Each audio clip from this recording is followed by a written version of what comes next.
The price of victory, the bankruptcy of an empire. In a dark and icy December, Western civilization was hanging by a thread that grew thinner with every passing hour.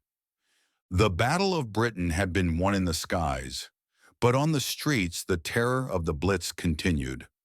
London was burning. The Luftwaffe was pounding the industrial centers of Coventry and Liverpool. On the world map, the British Empire still looked enormous, a pink stain covering a quarter of the globe. But in the war rooms of Whitehall, the men running the government knew a terrible secret they dared not whisper to the public. The empire was not only losing soldiers, it was bleeding financially.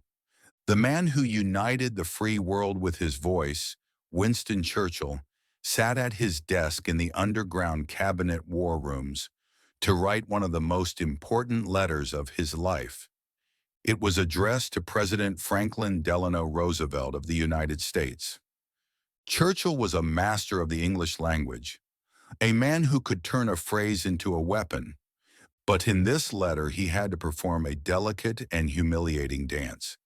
He had to tell the leader of the richest neutral nation on earth that Great Britain, the banker of the 19th century, the workshop of the world, the empire that defeated Napoleon, was completely and utterly bankrupt.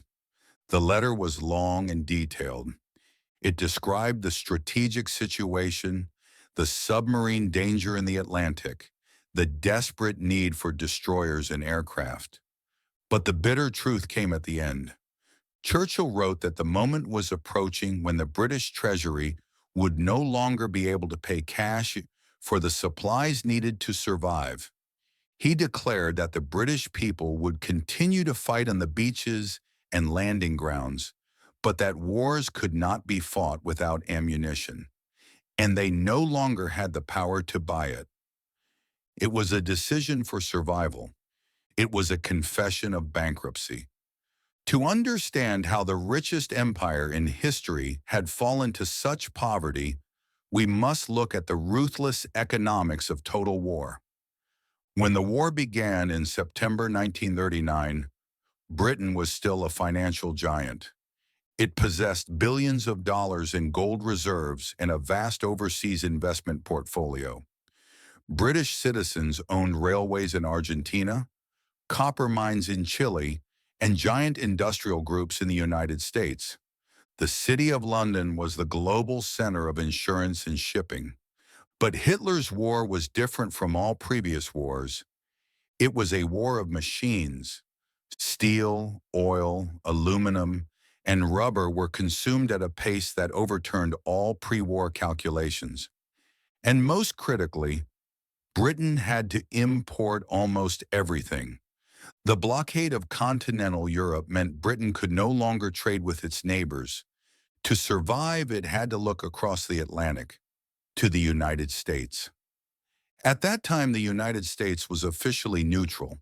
American public opinion was isolationist. They remembered the young Americans who died in Europe's mud during the First World War and were determined not to be dragged into another foreign slaughter. Congress passed neutrality laws to keep America out of war. These laws included a special clause known as cash and carry. It stated that warring nations, like Britain, could buy American goods, but only if they paid immediately in cash and transported the goods in their own ships. No debt, no credit. Americans were willing to sell weapons, but they demanded gold on the table before the crates left New York Harbor. In the first year of the war, Britain plundered its treasury to meet these demands. They converted their gold reserves into cash. In a secret operation called Operation Fish, the British government loaded the nation's entire gold stock onto warships and fast freighters and sent it across the dangerous Atlantic to vaults in Canada. It was the largest physical transfer of wealth in history. By the end of 1940, the gold was gone. The cash was gone. On the desks of the British Purchasing Commission in Washington lay contracts for aircraft and tanks, but they could not be signed. London had informed them there were no dollars left. When Roosevelt received Churchill's letter, he understood the scale of the danger. He knew that if Britain fell, America would be next. But he had a political problem. He could not simply give money to Britain. The law forbade it, and the public would be furious. He needed a way to help Britain that would look not like charity, but like a hard business deal. He had to sell the war effort to the American taxpayer, and thus the concept of Lend-Lease was born. Roosevelt explained it to the press with a simple metaphor.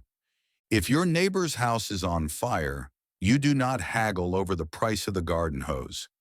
You lend him the hose, and when the fire's out, you take it back. It sounded simple and generous, but the reality behind closed doors in Washington was very different. This was not a friendly chat between neighbors. It was a foreclosure process between a bank and a bankrupt client. The head of the U.S. Treasury was Henry Morgenthau, Jr. He was a determined anti-fascist, but also the guardian of the American taxpayer. He believed that before America spent a single cent, Britain must prove it had sold off every last asset it owned. He demanded a full audit of the British Empire, every asset owned anywhere in the world by the government or private citizens. The British negotiators, led by Sir Frederick Phillips, were stunned. They were being treated not as allies but as a bankrupt company under receivership. The American logic was ruthless. If Britain still had assets in the United States, why should the American taxpayer subsidize the war? If an English lord still owned a factory in New Jersey, why should a farmer in Iowa pay for a tank? The most painful symbol of this forced liquidation was the sale of the jewel of British industry, the American Viscose Corporation. Morgenthau insisted on the sale. The British resisted, but Morgenthau issued an ultimatum. Sell American Viscose, or Lend-Lease dies in committee.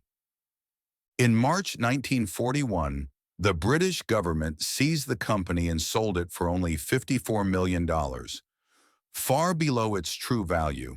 It was financial robbery. But this was not only about industry, it reshaped geopolitics. Churchill begged for 50 old destroyers from the First World War. Roosevelt agreed, but not for free. In exchange, the United States demanded 99-year leases on British naval and air bases from Newfoundland to the Caribbean. Britain traded long-term strategic assets for short-term survival.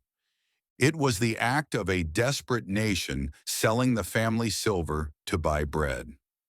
Lend-Lease kept Britain alive, but it laid the foundations of a post-war world where London would be the debtor and Washington the creditor.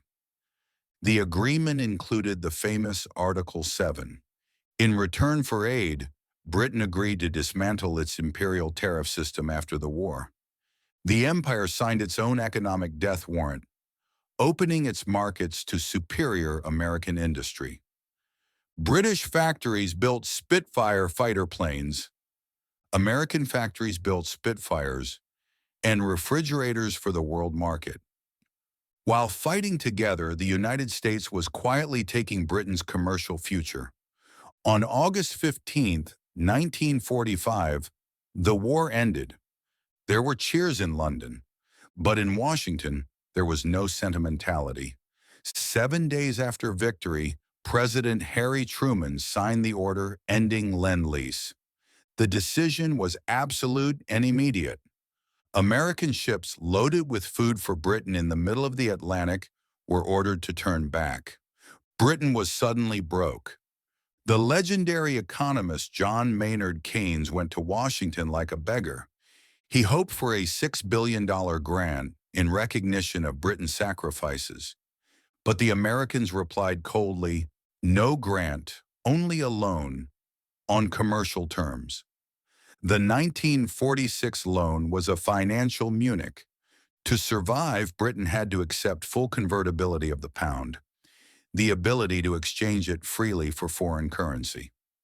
When this took effect in 1947, the currency came under massive attack. The borrowed money evaporated within weeks. The empire had reached the end of the road. In February 1947, London informed Washington that it could no longer finance the protection of Greece and Turkey. This triggered the Truman Doctrine. This was the official moment when the baton of world power passed from London to Washington. Economic hardship continued for years. In 1949, the pound was massively devalued. Overnight, Britons became 30% poor, but the final bill was paid much later. The 1946 Anglo-American loan was repaid over 60 years. The last installment was sent on December 29, 2006. 60 years after victory, British taxpayers were still paying the price of surviving the war. The story of the price of victory destroys the myth that wars have winners. Germany lost and was destroyed. Britain won and went bankrupt. The only true winner was the United States.